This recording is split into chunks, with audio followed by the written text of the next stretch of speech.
Hi, everyone. I'm Alexandra Uresta, and this is Career Switch Podcast. This show is here to encourage you to take action with whatever career change you're considering or working on.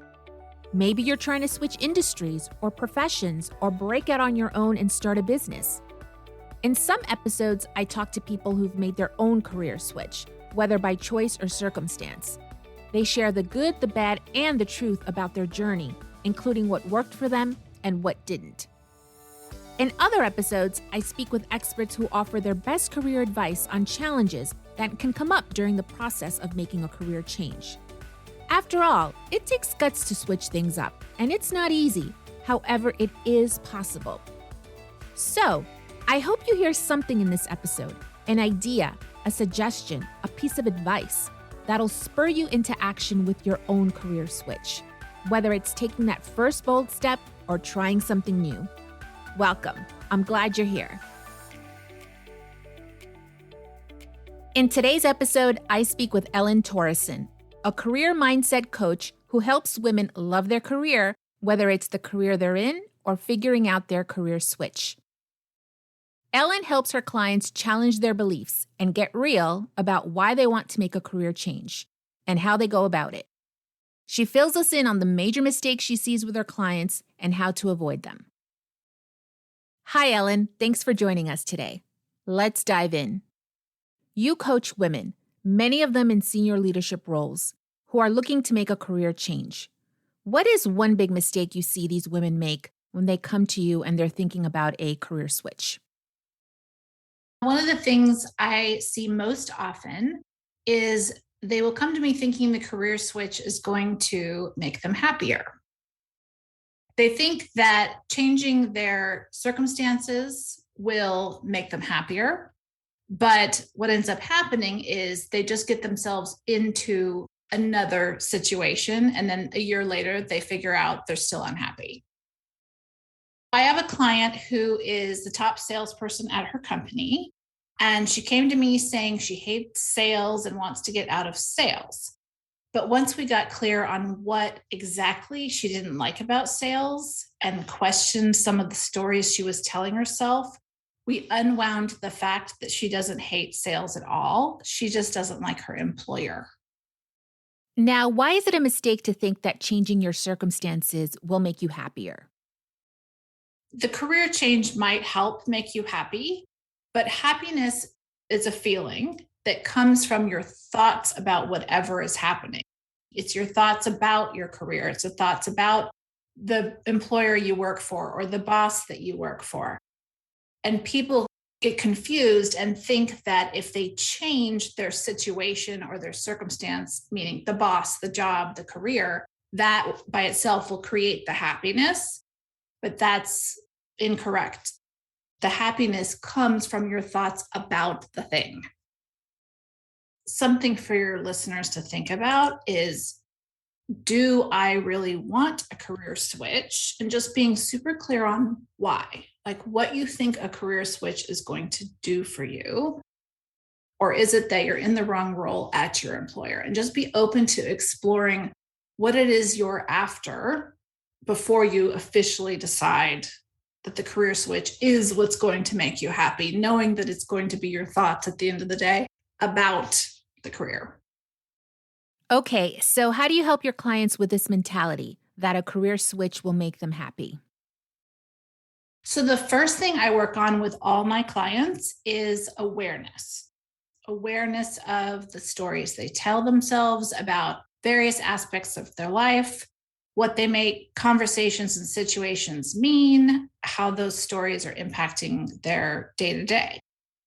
So in the beginning, I like to have them keep a log of 3 things for a week, both inside and outside of work, just noticing when you are doing something you love that feels easy and feels like you're in the flow and you're enjoying yourself, noticing what you dread and where you're procrastinating. And a clue here is when you start getting off task and distracting yourself with things like social media or email. And then notice your superpowers. And the way I define superpowers is Those skills that we all have that we take for granted because they come so naturally and easily to us that we don't even think of them as special. But then when you're working with someone who doesn't have those skills, you're completely baffled at how they don't know these things. I give the example of myself when I was in corporate. I was always really good at coaching my team. I was good at relationship building. I was good at communications and problem solving, but I discounted them because they were soft skills. And I thought everybody knows how to do this. But I learned those were actually my superpowers, and not everyone does know how to do those things. So I just have them keep track of all that. I give them a few journal prompts to answer each day. And through those exercises, the clues start to emerge. Can we go back to your client who was in sales? Did she do these exercises? She did. And she's really good with the journal prompts. She writes every day. And one of the things with the journal prompts is you can ask yourself the exact same question every day. And people think you're just going to get the same answer, but you don't. It's how you start sort of exploring what's in your brain and seeing what the stories are that are in there that are keeping you in this mindset of, for example, I hate sales. But when we got more into detail, like, what about it do you hate? Why do you hate it? What do you make that mean? Is that really true? She figured out she actually really enjoys working with the clients and is really good at it, and it comes naturally to her. It's her employer she doesn't like. And she didn't uncover that until she sort of unwound the stories in her head about all of it. Tell us more about journaling. There's lots of ways to journal. You can also just dump your thoughts on paper, like a lot of people do that. But I find, and my clients find, that it's easier when you have a question to answer each day, because you don't have to try to come up with where to start. You just are like, I'm going to answer this question. What's one of the journal prompts that you give your clients? So I'll have them think of a situation in their life, whatever feels heaviest or most top of mind in the moment. So with the same salesperson, I'll say, my job. And then I will have her write down, what do you want the outcome to be here? What do you want your ideal job to look like, your ideal situation to look like? And then my favorite question for that is, what beliefs do you have right now that are telling you you can't have that?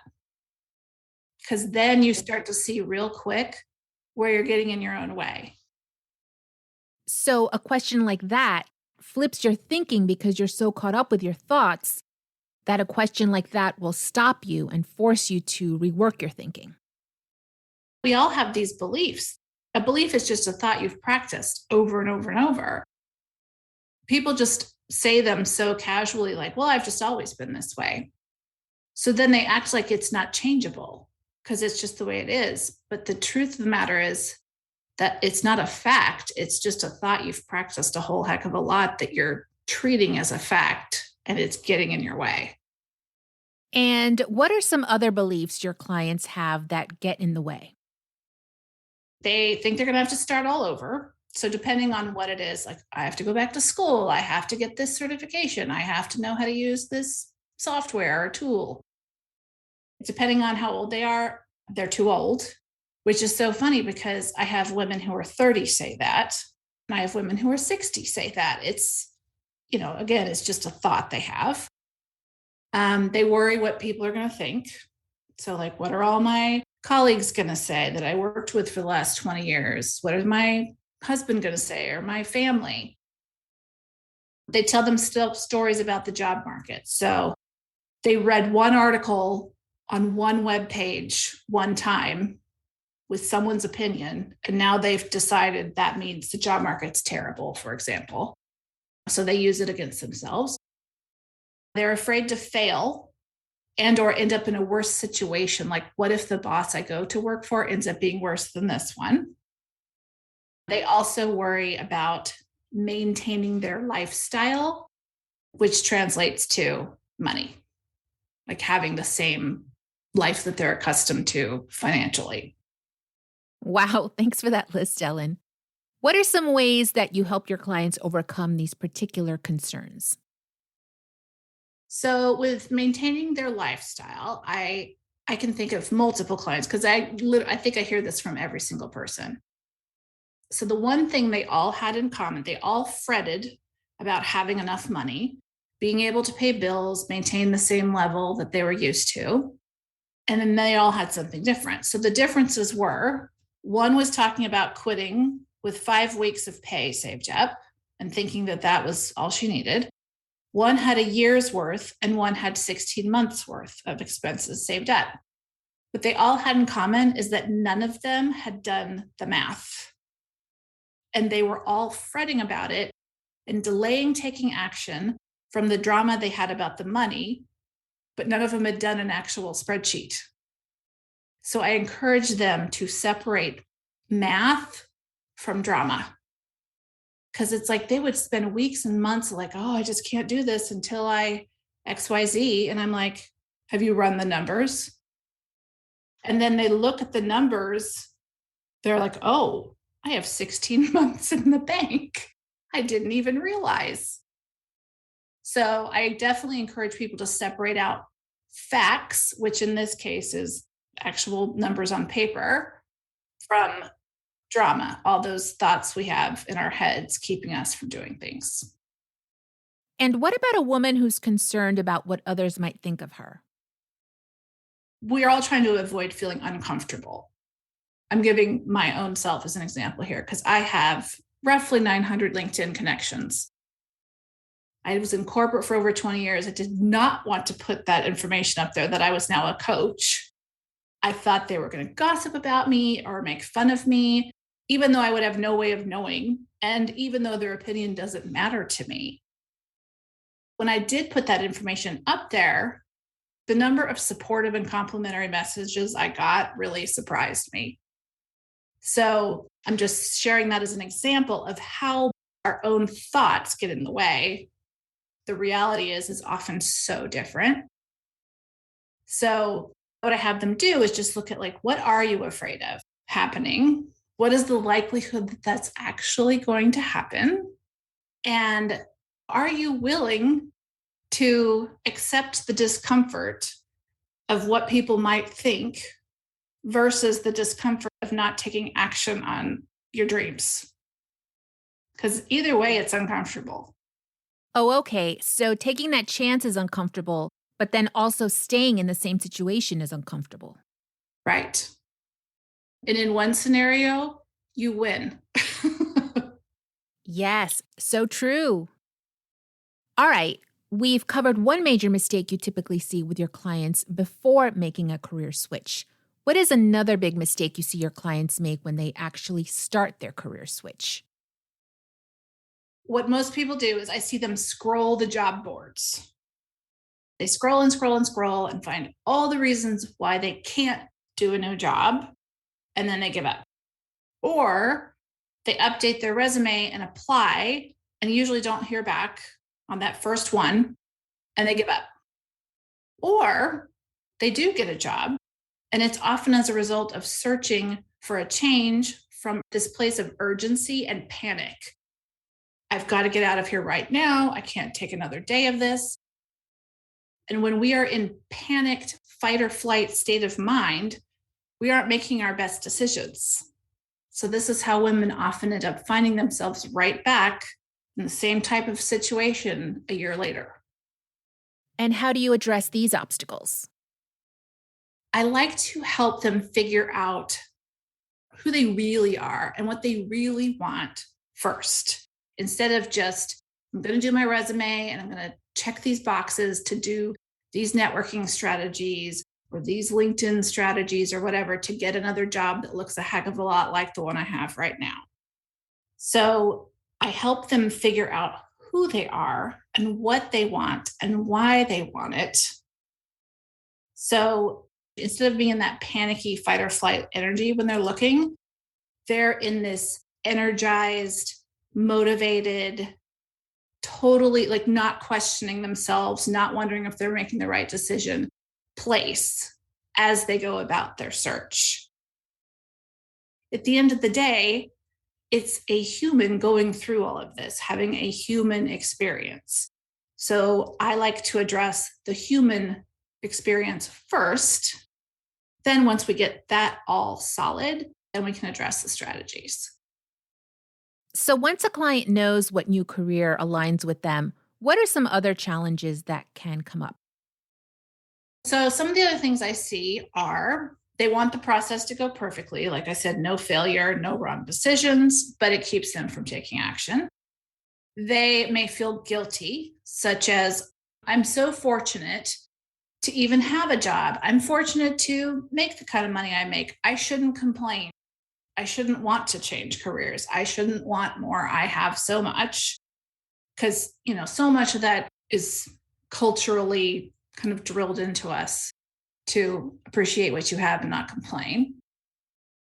They also will compare themselves to family members who have less and feel guilt for, again, wanting more when they already have more than everyone else in their family. And so then we get into sort of unwinding some of the guilt that comes with all that too. And when we first spoke, you mentioned how women tend to look at job ads. Tell us about that. So one thing I notice with women, especially that I work with, I've worked with a few men in the past, but now I focus on just women, is they'll look at a job posting, they'll read it and be like, oh yeah, I know how to do that. I know how to do that. And then they'll find the one bullet out of 20 that's something they haven't done before. And they'll use it as an excuse to like, I guess I can't do this job. And they'll move on to the next one. Instead of focusing on the 19 things they can do and have done, and realizing that you kind of want to have a little gap in there. Otherwise, you're just making a lateral move. If it's things you've done before, you're just going into doing the stuff you already know how to do with no growth whatsoever. Okay, Ellen, let's talk about your coaching services. You offer a 6-month coaching program for women that is a combination of one-on-one time with you and time with their peers in a group setting. How can listeners find you? So they can find me in 3 places. I'm on Instagram and I'm on Facebook at Ellen Torreyson Coaching, and I'm on LinkedIn, Ellen Torreyson. Great. As we wrap up, I know you're big on curiosity. Tell us about that in relation to making a career switch. Yeah, curiosity is probably the number one emotion I encourage everyone to sort of operate from when they're doing this. It's a Walt Whitman quote, be curious, not judgmental, about yourself and about everyone else. Why is that quote important to you? So that quote's important to me because I find that for myself as a coach, as a human, as a mom, as a wife, in all the different parts of my life, if I'm ever feeling out of sorts about anything at all, if I can just remember to be curious about whatever it is that's going on, I find so much comfort in that. And that's where I find so many answers. Thanks to Ellen Torreyson for being our guest today. You can find Ellen on Instagram, Facebook, and LinkedIn. You can find links to the resources mentioned in this episode and more helpful information in the show notes and on our website, careerswitchpod.com. So what's your career switch? Are you motivated to take action after listening to this episode? Tell us at careerswitchpod.com. We'd love to know, along with any feedback you have about the show. Let us know too if you'd like to be a guest. Follow us on Instagram, Facebook, and LinkedIn at CareerSwitchPod. And please rate, review, and share with your friends and colleagues. It'll help get the show out there. Thanks for listening today. Till next time.